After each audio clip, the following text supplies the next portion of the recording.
prepara, vai! Sejam muito bem-vindos ao Natação Extrema. Eu sou Samir Barel e aqui do meu lado, Vanderlei Santos. Esse é o seu podcast semanal para falar tudo sobre o mundo da natação. E hoje aqui, quem está na nossa frente, Samir Barel? Apresente você. Larissa Zink. A Larissa Zink, que a gente conhece há um bom tempo já, né? Somos casados, mas ela tem uma história de vida com a natação, uma história de vida com o esporte muito importante e que hoje, além de trabalhar com o esporte, trabalha também com a parte social, né? Vamos dizer assim, porque trabalha com todos os públicos, não é só o público esportivo, e partiu muito para a área da psicologia, né? E da parte mental. Hoje ela trabalha com neuromodulação não invasiva, uma coisa que eu tô entendendo agora, aos poucos. Até a falar, né? Até a falar, né? Sabe, até meio decorado, né? Neuromodulação não invasiva. Não né? invasiva, muito bem. E, Lari, conta um pouquinho pra gente da sua carreira, formada em Educação Física e depois vários cursos, essa mudança, essa transição de carreira. Conta um pouquinho pra gente. Bom, primeiro, obrigada. Estou muito feliz de estar aqui com vocês. É um prazer sempre acompanhar os dois na trajetória profissional de vocês. E minha vida acho que começou dentro da piscina, igual a do Samir. A gente se conheceu, eu tinha 7 anos. Nós éramos da mesma equipe. Tão cedo sério. assim? Com Sim. 7 anos? Mentira! Verdade. Nossa! Sim, e a gente era da equipe Golfinho Azul, o Samir mais velho que eu, então foram poucas as provas que a gente de fato competia juntos, né? Porque eram 2, 3 categorias que nos separavam. Quando somos mais novos, a diferença, 2, 3 anos é muito. É muita diferença, exatamente. E até os nossos horários de treinamento eram diferentes. A gente se encontrava, acredito que aos sábados, naqueles piores treinos possíveis, que a dor era... Potência e tolerância. Exato. A gente saía pra vomitar. E competi minha vida toda. Quando chegou a hora de prestar vestibular, eu falei, bom, o que eu sei que eu faço bem? Nadar, né? Não nada. E aí, por uma razão meio óbvia, acabei prestando Educação Física, prestei só na Unicamp, passei de primeira. Hoje, eu realmente fico refletindo se foi bom eu ter passado de primeira. Talvez se eu tivesse tido a oportunidade do tempo, eu teria escolhido outra coisa para fazer.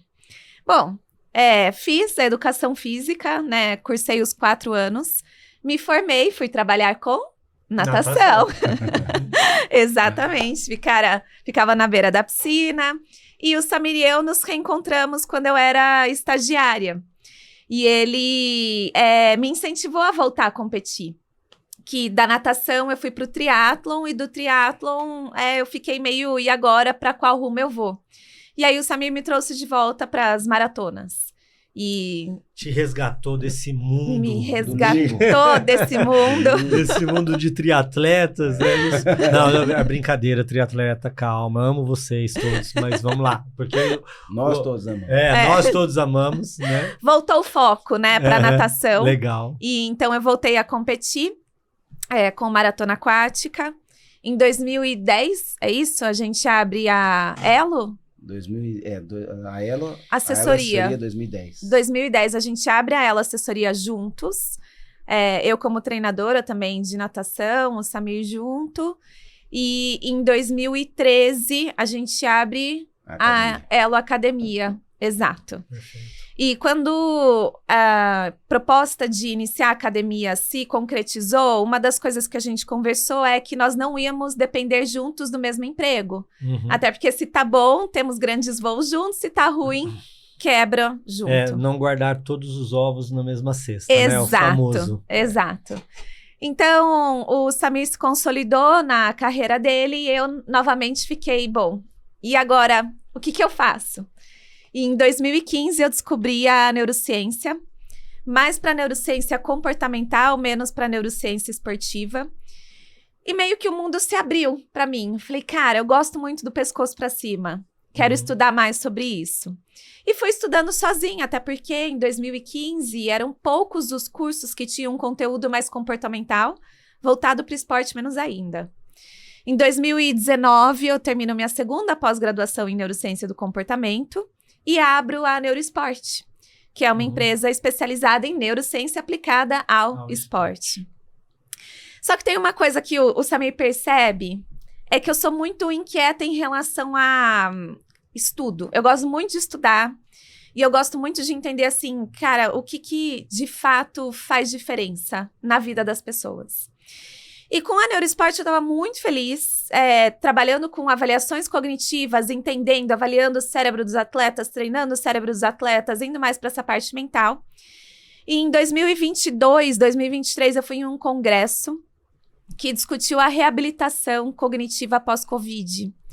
E nesse congresso foi a primeira vez que eu escutei o termo de neuromodulação não invasiva. E eu falei, bom, a parte cognitiva eu já faço, a parte física eu já faço, a neuromodulação não invasiva eu ainda não faço. E eu fui entender mais sobre essa técnica, me apaixonei por conta dos resultados que ela traz. E hoje, então, o meu universo é esse, de trabalhar com neuromodulação não invasiva entre esporte, né, atletas, como também a parte mais clínica, que é o que o Samir falou quando ele quis dizer da parte mais social, né? Então, hoje, o meu foco não é só com atletas, eu trabalho também com pessoas aí em comum, né? A todos nós, pessoas com ansiedade, com depressão, com insônia. Fui parar numa clínica de psiquiatria em Campinas, atuando com esse público. E, atualmente, eu tô cursando psicologia, que tá sendo assim... Voltou para a sala de aula. Voltei para a sala de aula e tô me descobrindo. Qual que é o nome da clínica em Campinas? Chama MHS. Hoje, a Neurosport, ela continua funcionando. A Neurosport continua funcionando. Você tá à frente da Neurosport ainda. Sim, estou. Legal. Com a neurociência, né? Aplicada no esporte. Sim. Explica melhor, porque são áreas não... Comuns, perfeito, Sim. não comuns.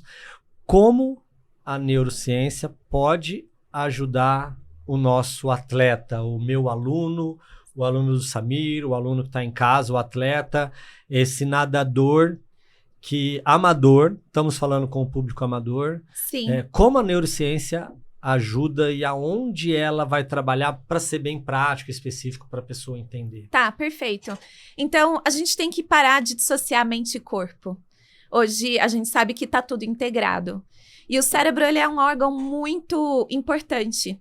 Os nossos comportamentos, o nosso processo de tomada de decisão, basicamente tudo que nós somos, nós podemos atrelar também ao sistema nervoso. E quando a gente fala do sistema nervoso, a gente está falando, primeiro, da forma que você percebe o ambiente, porque parte do sistema nervoso é o sistema nervoso sensorial.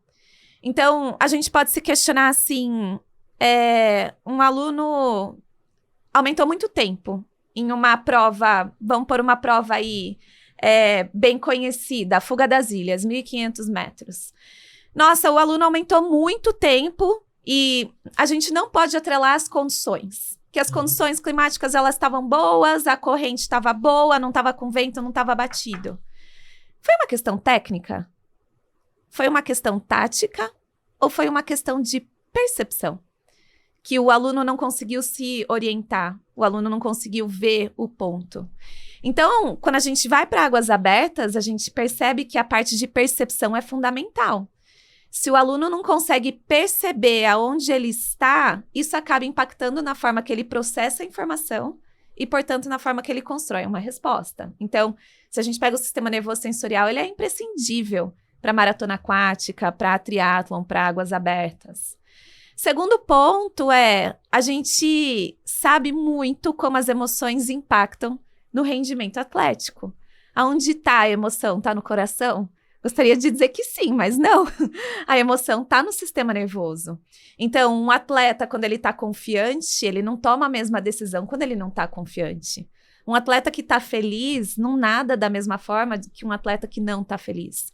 Um atleta ansioso não tem a mesma resposta motora que um atleta que não está ansioso. Então, quando a gente vem para o sistema nervoso central, que tem aí, né, o sistema límbico, que é a casa das nossas emoções, também a gente tem que considerar o impacto das nossas emoções na nossa performance esportiva.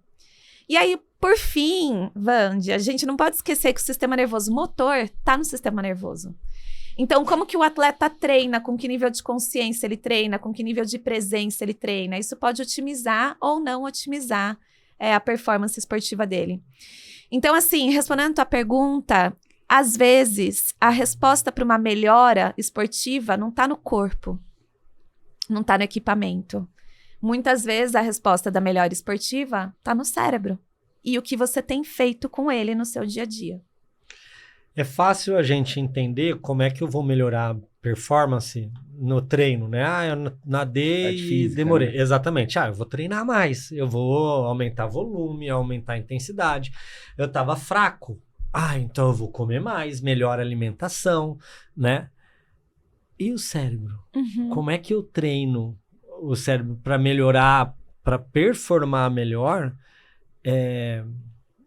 Treinando o cérebro. Como percebe, né, que o problema pode ser isso, como mental. É que eu identifico que é isso? É um problema psicológico, sei lá, né? Se a condição, como você disse, a condição não ajudou, tá? A condição estava favorável, tudo. Tava tudo favorável. Eu treinei, como é que eu tô... que é a minha cabeça. Exatamente. E aí, o que fazer? Como treinar isso? Perfeito. Então, assim, existem avaliações que a gente pode fazer. Assim como a gente faz avaliação física, ou faz aí um teste de lactato, existem avaliações de performance cognitiva que a gente pode fazer, que é parte do que a neuroesporte faz. Eu avalio atenção, tomada de decisão, controle inibitório, memória operacional. Assim como também tem avaliação neurométrica, que me fala como que está a fisiologia do seu sistema nervoso. Se está uma fisiologia mais padrão da nossa espécie ou está uma fisiologia um pouquinho mais alterada. Só que também tem uma questão de autopercepção. E a autopercepção, ela se dá no dia a dia. Quantas falhas cognitivas você comete? Você sabe onde você deixa a chave do seu carro? Você sabe de cor a sua senha? Você pede para o seu personal repetir quantas vezes o que você deve fazer? Isso é indício de que o sistema nervoso já não está mais trabalhando da maneira que deveria. Então, se você tem muitas falhas cognitivas no dia a dia, se você está incapaz de reter uma informação, até mesmo se você acorda cansado, isso são indícios qualitativos de que o seu cérebro pode não estar funcionando da maneira que ele deveria. Você tem aqueles alunos que você passa o exercício, você acabou de passar, duzentinho educativo, vai esse educativo e volta isso, 4 vezes 50 metros. Beleza. Você termina de passar o exercício, aí o aluno fala, calma aí, como é que é mesmo? Pois é. Não tem um. Vários. Não, vários. E dando nome, para vocês verem a importância, isso se chama memória operacional, ou memória de trabalho. Porque nós não estamos falando numa aula em grupo, não, personal. Personal, eu tô aqui com o aluno. E isso repetidas vezes, isso acontece diariamente, ou numa sessão de treino, você vai passar o exercício, você tem que falar inúmeras vezes. Isso é algo que a gente pode treinar e você não... Cara, eu acho que você precisa fazer um trabalho aqui cognitivo para... Porque isso pode atrapalhar na performance dele, tomada, como você falou. No treino e na prova. Gente, vamos lá. Congresso técnico. Primeira boia, contorna com o braço esquerdo. Segunda boia, com o braço esquerdo. Terceira boia, com o braço direito. Se seu aluno ele é incapaz de reter essa informação, a performance dele... A hora que chegou na terceira boia, eu não lembro. Exato, a performance dele vai estar prejudicada. E a memória operacional, ela tem um impacto muito grande. Ela é impactada pela atenção. Então, imagina, eu estou recebendo um congresso técnico e a minha cabeça está assim, não treinei o suficiente. Eu não deveria estar aqui. Cara, eu tô arrependida. Bom, agora eu vou, já paguei o hotel mesmo. Eu tô disputando a minha atenção com elementos internos e elementos externos. Então, pelo fato da minha atenção já estar sendo disputada, a capacidade de eu reter a informação tá minimizada. Então, tem uma questão que influencia na memória operacional, que é a atenção e também a emoção. Então, a gente tem que lembrar que a emoção é o que nos manteve vivos até agora. E a emoção continua sendo um sinal prioritário para o nosso sistema nervoso. Se o nosso sistema nervoso está emocionado, isso significa que parte do processamento da informação está sendo prejudicada.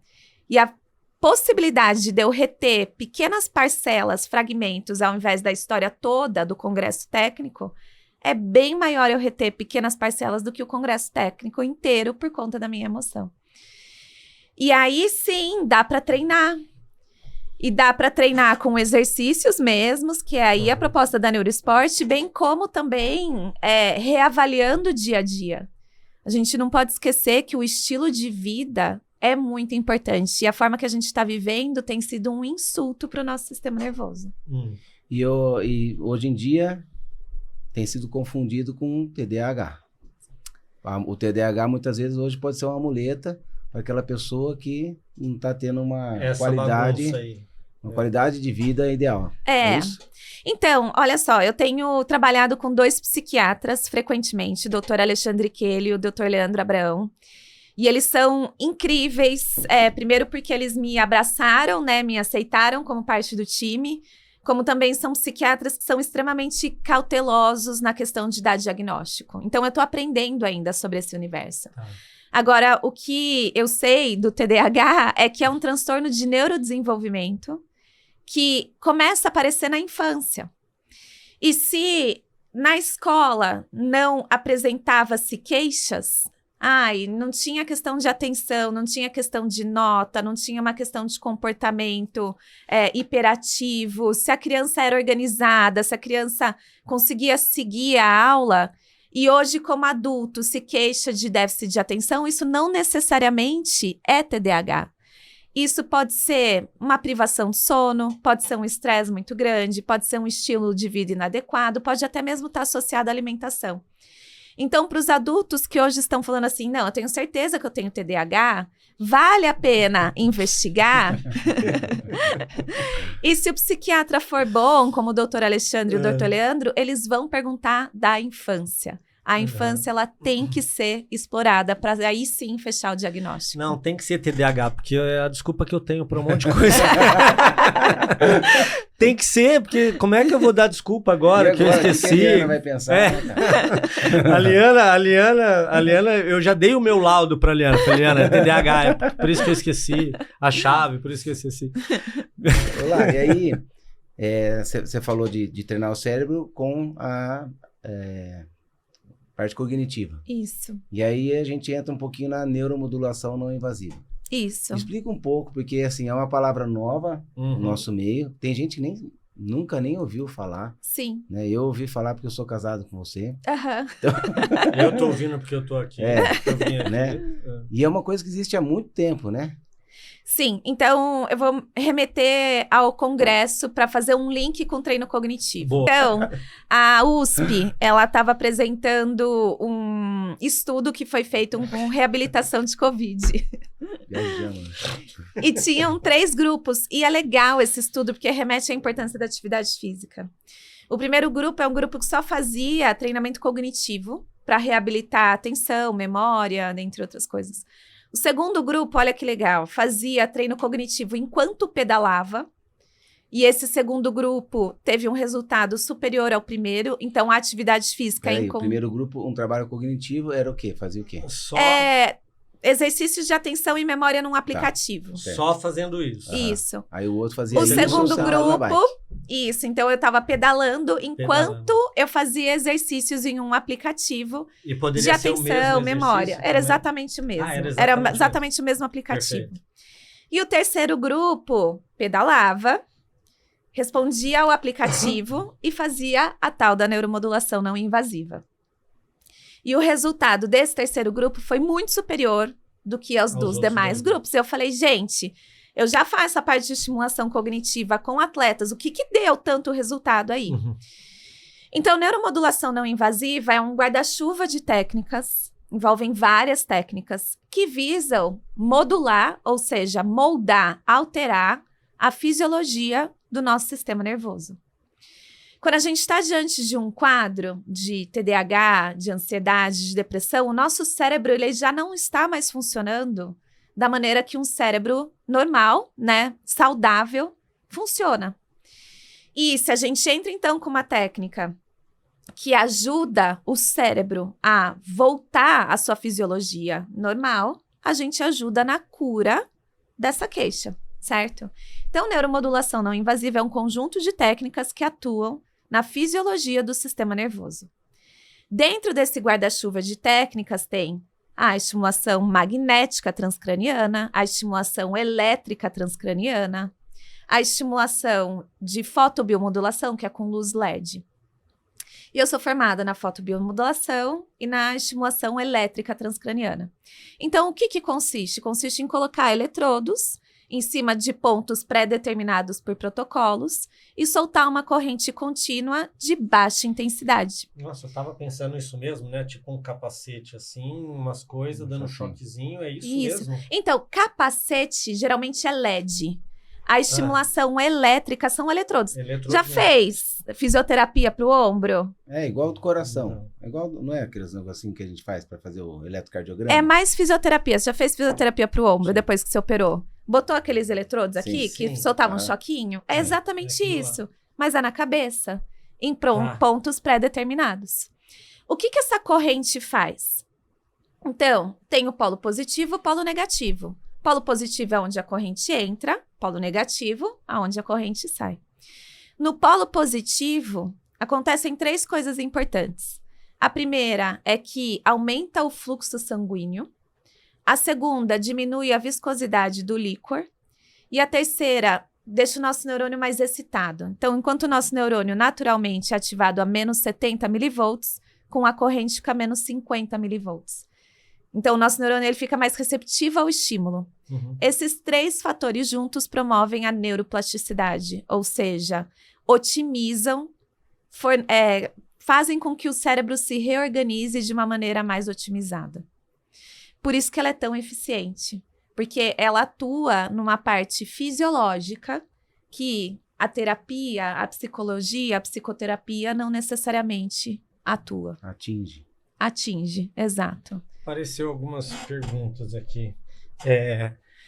Então eu treino isso dessa maneira e aí aumenta essa plasticidade que, na minha cabeça, quando você falou aumentar a plasticidade, aumenta a capacidade de aprendizado até também, Sim. né? Seja algo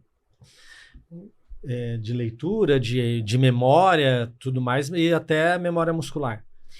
Memória muscular, ou não, sim, porque existem alguns protocolos de TDCS que atuam na parte motora. Então, por exemplo, hoje o TDCS está sendo amplamente estudado para leito de AVC. O que é TDCS? É a estimulação elétrica transcraniana, Obrigado. Desculpa. Obrigado, Samir. Tem um problema com nomenclatura.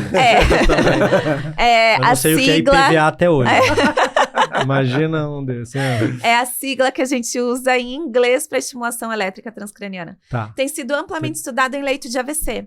Então, a pessoa acabou de ter um AVC e faz fisioterapia já com TDCS e ele consegue otimizar a reabilitação. Então, com certeza, para a parte motora, a gente consegue ótimos resultados.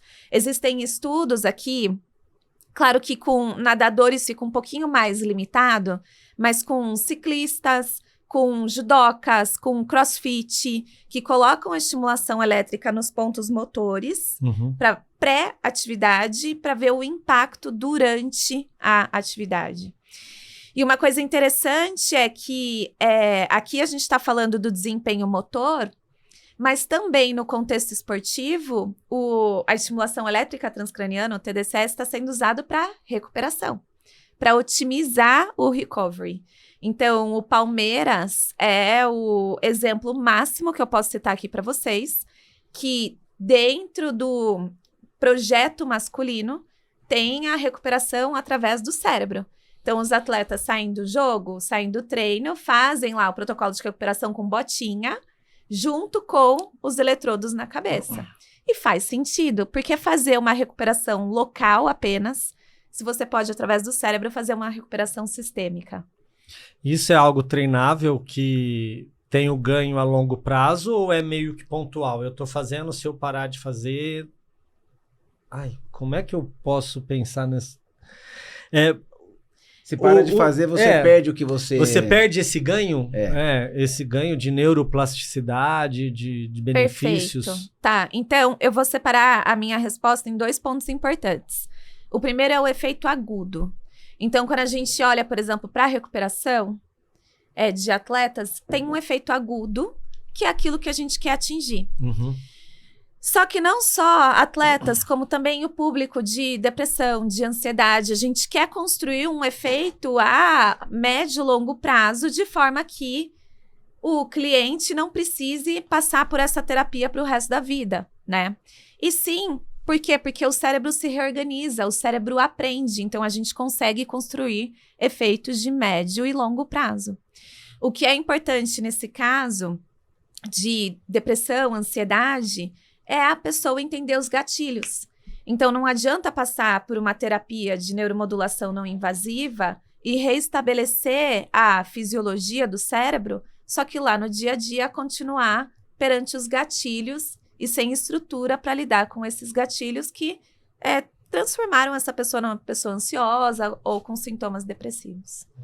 A neuromodulação não invasiva é uma ferramenta que pode ser usada pelos psicólogos e psiquiatras também, é isso? Isso, exatamente. Não tem bala de prata, né? Sempre quando a gente fala de alta performance, a gente não pode atrelar a um único elemento. E o que fez aquele atleta nadar muito bem foi a preparação física, ou foi o técnico. Não existe isso no esporte. Assim como também não existe isso quando a gente fala de tratamento clínico. Não tem uma bala de prata. Então, quando a gente entra no âmbito da depressão, da ansiedade, o trabalho com psiquiatras é fundamental, o trabalho com psicólogos é fundamental e a neuromodulação não invasiva vem para auxiliar esses profissionais. Hoje esse tratamento, ele está bem limitado, vamos falar assim. Você falou num grande centro, referência, né, que é o centro de treinamento ali do Palmeiras. Aonde mais a gente consegue ver isso sendo trabalhado e que possa ser de alcance das pessoas que estão assistindo? Por exemplo, meu aluno está assistindo, fala, quero fazer isso daí. Sim, perfeito. Eu não diria que está limitado, eu diria que o conhecimento está limitado. As pessoas não conhecem.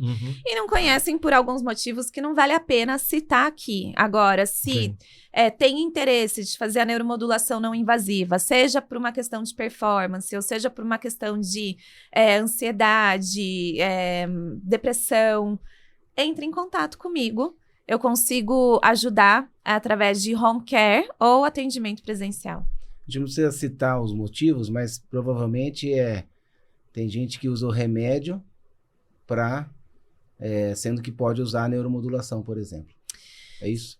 Sim, e até eu diria que um dos motivos pelo qual a estimulação elétrica transcraniana não é amplamente divulgada pode ser a indústria farmacêutica, por exemplo, que domina as pesquisas e não promovem um tratamento alternativo, não farmacológico, com pouco efeito colateral e extremamente eficiente. Porque se a gente vai para a literatura, a estimulação elétrica transcraniana é nível A de recomendação para transtorno de depressão maior.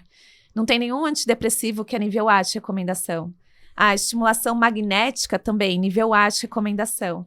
Não tem nenhum antidepressivo que é nível A de recomendação. Então, a gente está combatendo uma indústria muito rica, que é a indústria farmacêutica, que muitas vezes não deixa esses estudos aparecerem. E quais são as principais, não sei se eu chamo de doença ou de...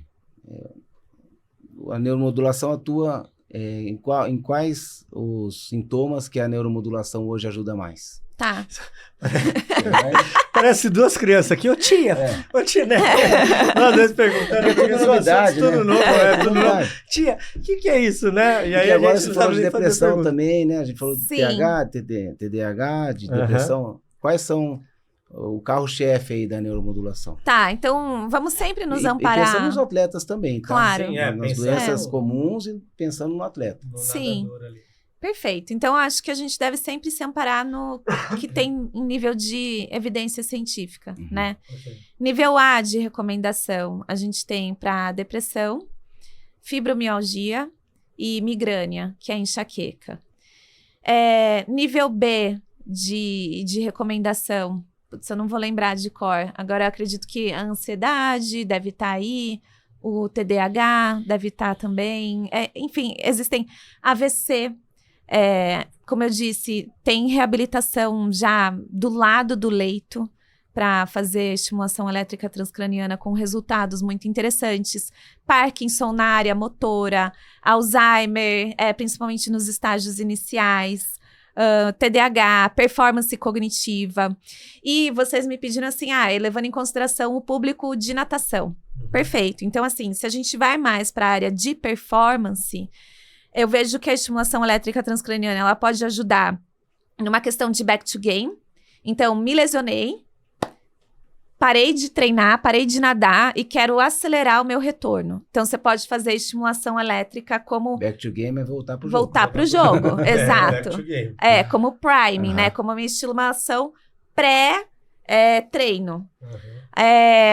Para recuperação, porque inevitavelmente a gente está falando bastante com atletas amadores. Sim. E atleta amador é treino, é trabalho, é filho, enfim, são 3, 4 períodos aí, dorme pouco. Então, qualquer coisa que otimize sono, qualquer coisa que otimize descanso, e a neuromodulação, ela vem para ajudar. E eles dificilmente respeitam esses períodos de retorno, né? Estão sempre querendo acelerar a recuperação, querer voltar o mais rápido possível, machucou, dá uma pausa, tal, descansa, tira a carga e já tá treinando com sobrecarga, porque falta, às vezes, informação, falta um pouco de juízo. E, às vezes, até um pouco da ansiedade, né? Da ansiedade, exatamente. E, gente, assim, hoje, talvez por eu estar nos 2 universos, talvez por eu estar no universo da mais alta performance, atendendo atletas da seleção brasileira, ou estar em uma clínica de psiquiatria em Campinas, eu percebo, assim, que as dores desse mundo são muito próximas. Ou seja, existe... Não importa em que ponto não está. Não importa em que ponto está. Existe ansiedade em ambos os mundos. Então, a gente tem exemplos de atletas que saíram da temporada por questões associadas à saúde mental. Existe depressão nos 2 mundos, existe insônia nos 2 mundos. A verdade é que nós não estamos bem, o ser humano não está bem. E a neuromodulação não invasiva, nesse sentido, ela é um ponto de interface entre esses 2 universos, porque ajuda nos 2 e tem baixíssimo efeito colateral. Então, o máximo que você pode sentir é uma dor de cabeça local, ou onde você colocou o eletrodo ficar um pouco vermelho, por conta, né, da eletricidade e do contato do eletrodo com a tua pele.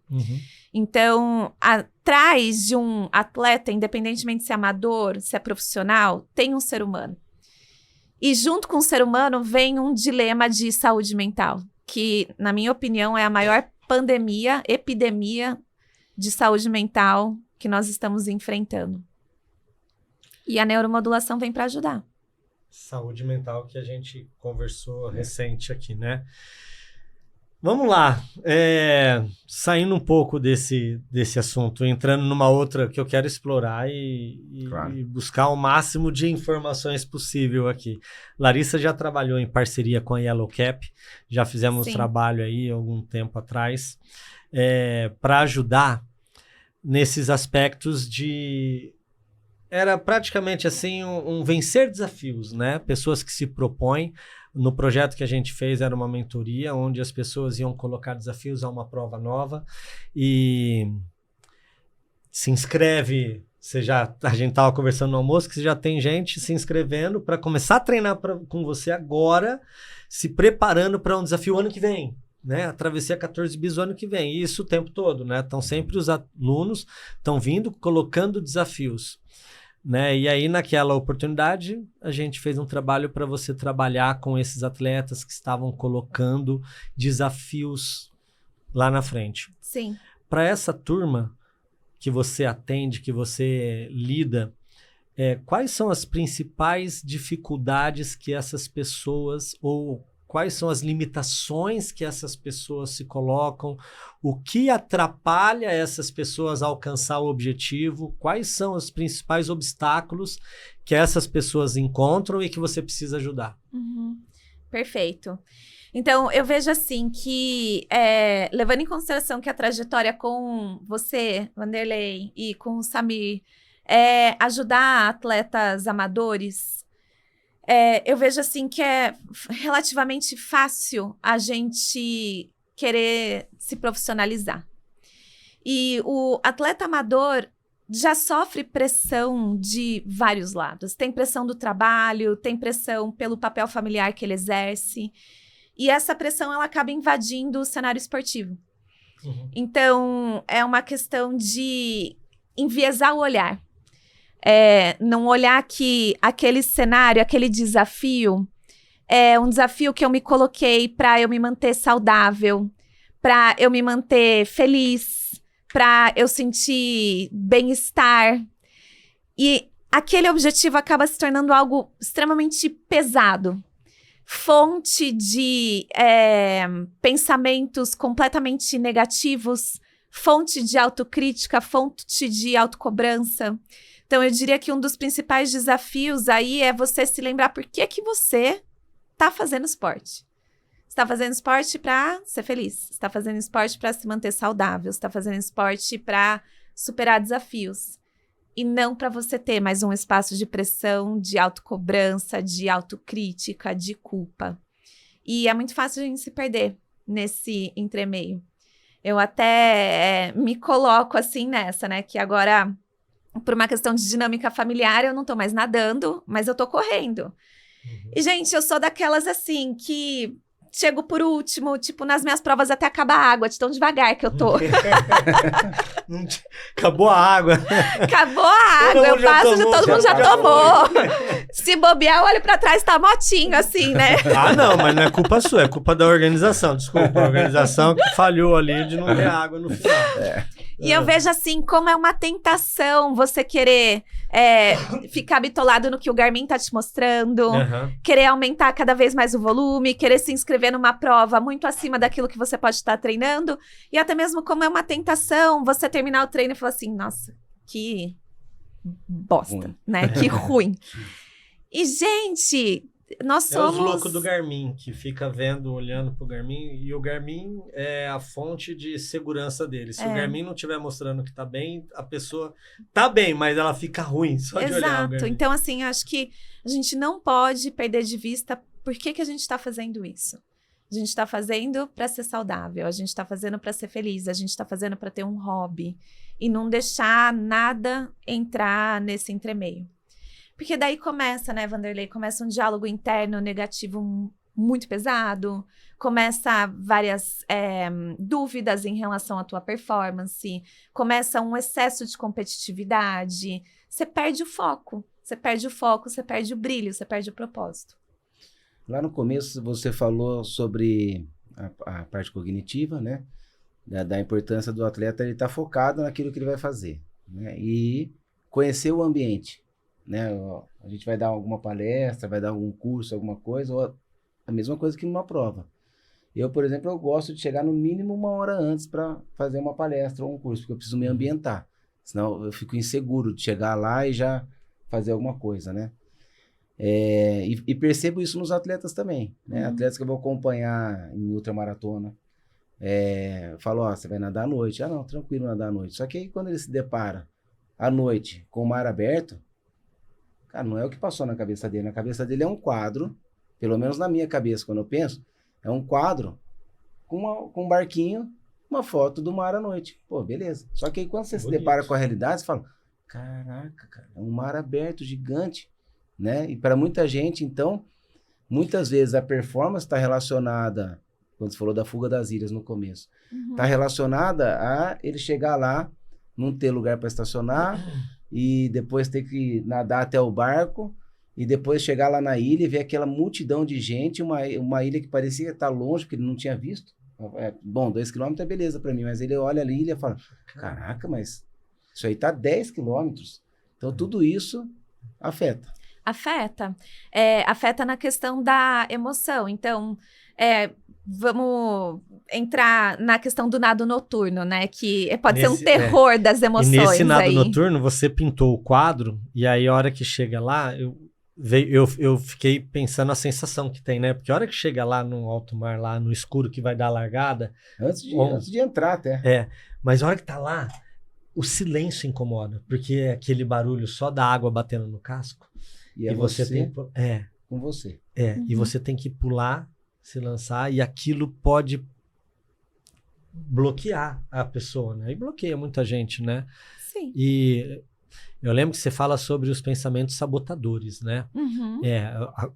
Um monte de coisa começa a sabotar a partir daquele momento ali. Claro. O processo emocional, ele pode ser tudo desencadeado por questões externas, nadar à noite, ou por questões internas, meus padrões de pensamento. E muitas vezes eles se somam. Vou nadar à noite, portanto, meus padrões de pensamento, eles me sabotam, porque eu começo a estruturar uma narrativa interior muito negativa. E aí, assim, muitas vezes, vocês técnicos falam, olha, leme ao pontal, é de noite, beleza? Ah, beleza. E o atleta, ele até faz um imaginário, né? E existem pesquisas que mostram que fazer um ensaio mental, ou seja, imaginar, é importante no segmento esportivo. E de fato é.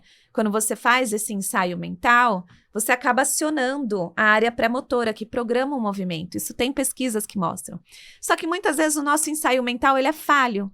Em que sentido? Primeiro, não é tão vívido quanto a realidade. E segundo, não engloba todas as possibilidades e principalmente não engloba todas as resoluções dos problemas que vão acontecer.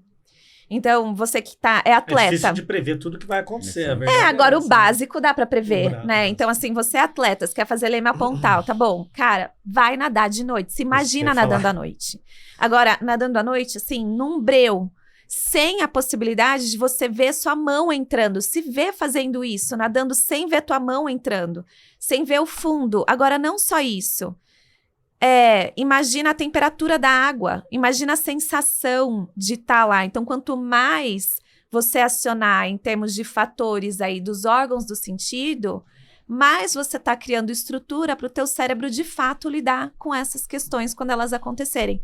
Mas não só isso, também você tem que imaginar assim, bom, e se eu sentir taquicardia logo no começo? Bom, então eu vou desacelerar, eu vou fazer uma respiração mais lenta e mais profunda, eu vou contar 30 abraçadas bem lenta e calmamente. Aí, se estiver ventando muito, bom, então eu vou pedir para o meu técnico ficar do meu lado direito, que é onde eu respiro. Então, para cada problema, você encontrar uma solução. E também um diálogo interno positivo. Então, ou melhor, não positivo, mas produtivo. Um diálogo que faça você ter estrutura para lidar com esse desafio. Então, eu me preparei bem, eu tô bem treinado, eu tô com segurança ao meu redor, então tá escuro, mas o pessoal tá me vendo, eu tô com um localizador. Tudo isso faz diferença na forma que você experiencia a situação. Porque a gente até faz simulados, né? A gente tenta colocar o atleta, por exemplo, a 14 bis agora, você fez o simulado lá com seus atletas, colocando eles numa vivência dentro da água, no local da prova, para nadar aonde eles vão nadar, no local onde eles vão passar, o mais próximo possível da prova, com data de calendário. Não vai fazer um simulado agora para o ano que vem. Não faz sentido nenhum, tá muito longe. Mas a gente nunca vai conseguir prever tudo isso que você falou, essas sensações, emoções, a temperatura da água, se vai estar vento ou não. A gente pode fazer um simulado num dia de sol, lindo, gostoso, aí a hora que chega lá, tá chovendo, vento, que é muito parecido com o que aconteceu ano passado, né? E aí esses pensamentos produtivos, essas são ferramentas que você coloca para você mesmo trabalhar para não deixar isso sabotar sua prova ou fazer você desistir ou não falhar. Sim, exatamente. Isso a gente consegue fazer um treinamento conjunto, a neuromodulação não invasiva, com essa preparação mental pré-prova? Sim, a gente consegue. Eu Você até falou diria... do cara, da pessoa pedalando, com o trabalho cognitivo, com estimulação. Sim. Mas e nadando? Como é que é isso? Perfeito. Não dá, né? E aí, né? Vai dar choque na... Vai dar choque, não pode. Entra numa banheira, joga um secador de cabelo. Então, vamos lembrar, assim, que a neuromodulação é uma questão fisiológica. Fisiologia se combate com fisiologia. Atleta ansioso, independentemente por qual motivo, tá com uma neurofisiologia alterada. Então, a neuromodulação, ela ajuda nesse sentido. em reestabelecer a fisiologia padrão da nossa espécie. Em outras palavras, minimizar os sintomas da ansiedade.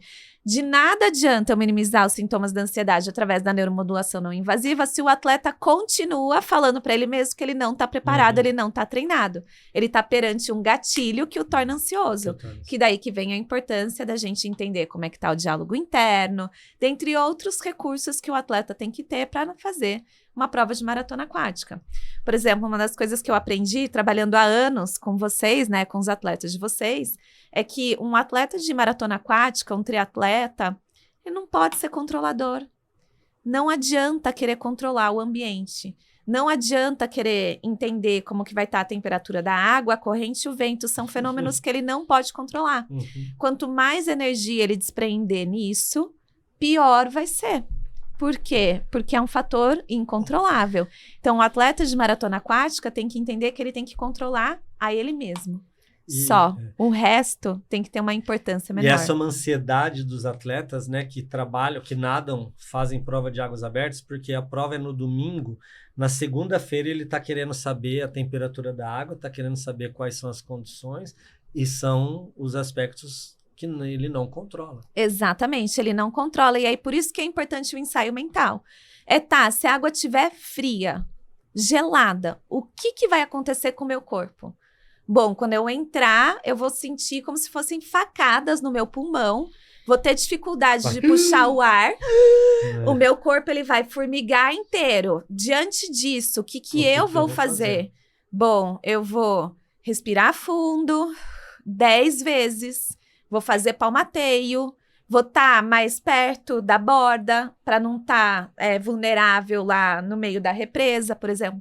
Então, para cada situação de adversidade, ele construir recursos.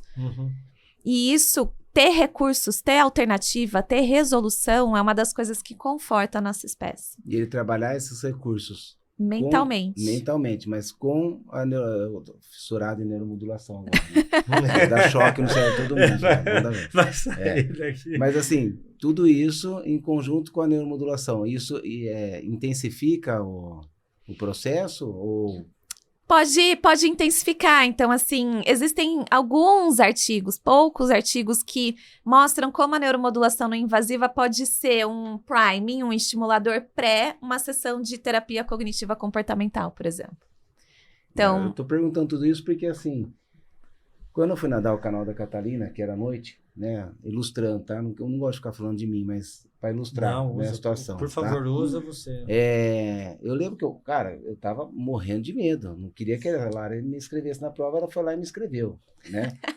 O presente. Foi o presente que ela me deu. Ela me Liana, aprenda, né? Não é esse tipo de presente que eu quero, Liana. Olha lá, hein? E aí, eu tava morrendo de medo de nadar à noite. Só que no dia, quando eu fui nadar, cara, eu caí confiante. Nadei a prova à noite, passou lá o tubarão embaixo, tudo.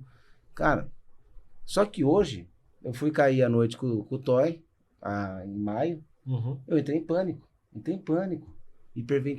Comecei a hiperventilar, comecei a ficar com medo, minha cabeça começou a delirar, cara. Eu saí da água assim, eu fiquei 1 hora com ele. Mas você ficou? Eu fiquei 1 hora com ele porque eu não podia demonstrar fraqueza. Mas eu saí tremendo mais do que eu tremi no Canal da Mancha. Foi um negócio assim, surreal, cara. Eu fiquei abalado com aquilo. Que loucura. De eu ter nadado 8 horas e 45 no Canal da Catalina e 1 hora eu ter passado aquele estresse que eu passei, né?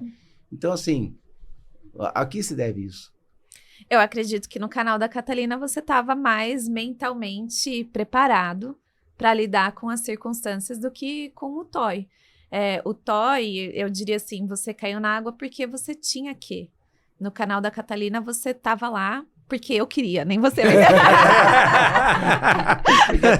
Porque eu queria. Carlos, voltada aqui. Se voltar sem nadar... Mas é essa confiança, essa confiança, né? A construção dessa confiança. Não é porque você se preparou e você fez uma prova que você nunca mais vai passar perrengue. Exato. É algo que pode ser desconstruído, que você pode perder essa confiança a longo prazo, a médio prazo. Sim.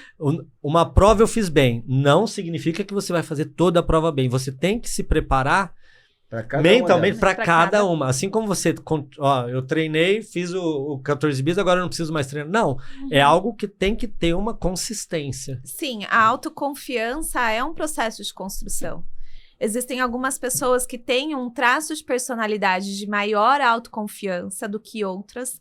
Por outro lado, a autoconfiança ela é moldada a partir das suas experiências, a partir dos seus padrões de pensamento, a partir da onde você coloca mais foco ou menos foco. Então, são vários fatores atrelados. E a gente tem que entender, por exemplo, no caso do Samir, o fato dele ter atravessado o canal da Catalina, deu quantas horas? 8h45. 8h45 de nado noturno não o tornou apto a nadar 1 hora do lado do toy. Por quê? O que aconteceu? Então, não é o simples fato, eu tenho experiência com isso e você vai, portanto, se sentir bem não vou em me um preparar, contexto agora eu tô semelhante. pronto, né? Exato. Não. Ótimo. Que loucura. Legal demais isso. Muito bom. Bom, eu tenho a oportunidade de continuar esse assunto em casa. Né? Por quê? Né? Sorte é minha, né? Mas assim... Mas quem não tem, né? Mas quem não tem sido muito, vai ter que chamar a Lara aqui de novo. Chamar a Lara de novo. Legal. Mas vamos pro nosso desafio. Vamos lá, muito bom, cara. Sensacional. Muito bom. A gente, então, já a Lari vai passar as redes sociais, contato, para você poder continuar com esse assunto, de repente, com ela, buscar ajuda e entender um pouco mais sobre esse assunto que fascina tanto, que gera tanta curiosidade, a gente se sente bobo, porque realmente são assuntos que não são tratados no mundo esportivo muito, né? Principalmente no cenário amador aí, com os atletas. É entrar na água, nadar, acabou, cuida da alimentação, cuida do treino, pouco cuida do sono, que é algo novo também, e pouco cuida da mente. Então, isso tá aí. Todo mundo, eu moro, todo mundo. Eu que vivo todo mundo, falar, não, né? todo mundo. Essas dúvidas, tudo que eu tô perguntando aqui não foi nada ensaiado, não. É tudo coisa que a gente não conversou e que eu tinha dúvida. É isso. Sim. Maravilha. Muito bem, vamos lá. Lari, nós temos um quadro agora, é o quadro mais legal, também é o único. O quadro Quebra Recorde! Solta a vinheta. Não tem vinheta ainda. Já tem vinheta. Olha lá, o Biel colocou uma vinheta. Muito bem, como é que é esse quadro? Em 1 minuto, você vai responder o maior número de perguntas possível. Perguntas rápidas, perguntas simples, perguntas diretas, feitas pelo Samir. Eu vou marcar o recorde, são 14 perguntas respondidas, né? E aí você tem a chance de bater o recorde. Bora lá. Ou estabelecer... A gente fez aquela pergunta, depois a gente conversa sobre isso, mas ou bater o recorde geral ou estabelecer o recorde feminino. Joia. Né? A primeira convidada aqui no dia de hoje e respondendo esse quadro. Bora lá? Vamos lá? Vamos ao quadro Quebra Recordes. Eu vou soltar o cronômetro. Ele vai falar prepara, vai. Prepara, vai. E você tá com as perguntas todas aí. Tudo aqui. Apostos. Vamos lá. Prontinho? Prepara, vai. Primeira coisa que você faz ao acordar. Abre os olhos. Café com açúcar ou sem açúcar? Sem. Um apelido seu de infância. Lari. Prova de piscina ou águas abertas? Águas abertas. Provas de fundo ou velocidade? Fundo. Seu lugar favorito no mundo? Nossa casa. Piscina de 30 ou 25 graus? 25 graus. Um treinador que marcou sua vida? Marcelo Floriano. Prova que mais te desafiou? 14 bis. Seu hobby fora do esporte? Jogar futebol com os meninos. Prova com neoprene ou sem neoprene? Sem. Prefere treinar de manhã, à tarde ou à noite? Manhã. Um filme ou série? Puta vida. Filme. Sua maior referência no esporte? Samir Barel. Seu Olha, ponto coisa forte como bonita. atleta? Cabeça. Seu ponto fraco como atleta? Tamanho. Uma meta pro próximo. Deu! Aê! Novo 16. recorde! 16 perguntas respondidas. Parou na qual, né? Seu ponto forte. Ponto fraco, como atleta. Ponto fraco. Tamanho. Respondeu bem. É isso. Respondeu bem. Respondeu bem. Muito bem. Fato. 16 segundos. Parabéns. Muito bom. Muito bem. E nós encerramos com aquela com aquela pergunta que a gente vai encerrar sempre. Completar, né? Isso, Completar completa a frase. Complete a frase. Você pode completar com uma palavra e depois explicar o porquê. Tá bom. Nadar pra mim é? Brincar. Eu vou explicar por quê. Explica por quê. No começo da natação foi algo sério, né, Sami? A gente treinava muito, competia muito. E hoje eu vejo que a natação é um lugar para eu brincar com as crianças. Então, ficar na piscina com eles, mergulhando, jogando queimada, se divertindo, é o que a natação representa para mim hoje. Já não tem mais esse olhar para performance, tem um olhar de lazer e de desenvolvimento de dois seres humaninhos fantásticos, que são os nossos filhos. Muda tudo, né? Muda o sentido, muda os valores, muda tudo quando a gente se torna pai, mãe, né? O Biel tá chorando lá, rapaz. Sensacional, muito bom. É isso, né? Encerramos. Muito obrigado por topar. Obrigada a vocês. Obrigado pelo convite. Acho que não foi igual a Ilha da Catalina, né? Que eu falei, Samir, você vai. Foi no caso, foi um convite. Lari, legal, você né? quer ir? Não acelerou o coração, não correu o risco de ser mordida por um tubarão. Controlado, é isso aí. ambiente controlado. Ambiente controlado. Maravilha. Esse foi mais um Natação Extrema, o seu podcast semanal para falar tudo sobre o mundo da natação hoje, com Larissa Zink. Obrigado por ter participado. Deixa aqui agora suas redes sociais, contato para o pessoal de casa poder te procurar. Beleza. @LariZink. Z-I-N-K. LariZink. Isso aí. Muito bom. Valeu. Obrigado mais uma vez. Obrigado mais Samir uma vez. do Borel. Samir Barel. Muito bom. Obrigada, pessoal, dupla. valeu. Obrigado pela audiência. Se você gostou, compartilha. É sua vez, vai né? lá. Se você gostou, compartilha. Ativa o botãozinho do sininho. Deixa seu like. Deixa seu like e indica para seus amigos aí. É isso. Isso aí. Tchau. Tchau, valeu.